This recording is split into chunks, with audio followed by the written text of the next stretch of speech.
Cinemalaya entry na balota na hango sa napapanahong kwento na pinagbibidahan ng aktres na si Marian Rivera mapapanood na. Alamin natin ang buong detalye ng Balitang Entertainment mula kay Sam Martos.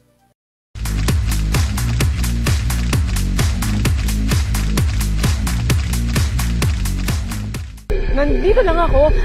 Paalam na daw ako, ma. Nandito lang ako.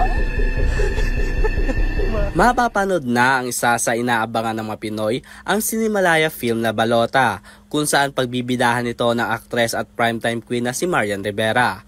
Sa social media post ng GMA Pictures, ibinahagi nito ang schedule ng palabas na Balota na magsisimula bukas August 3 hanggang August 11, 2024, na mapapanood naman sa iba't ibang sinihan.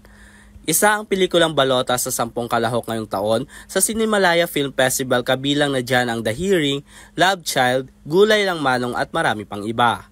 Samantala mabibili naman ang nasabing ticket sa Ayala Malls nationwide. Para sa EuroTV Showbiz Balita, ako si Sam Martos, sumasaludo sa bawat Pilipino.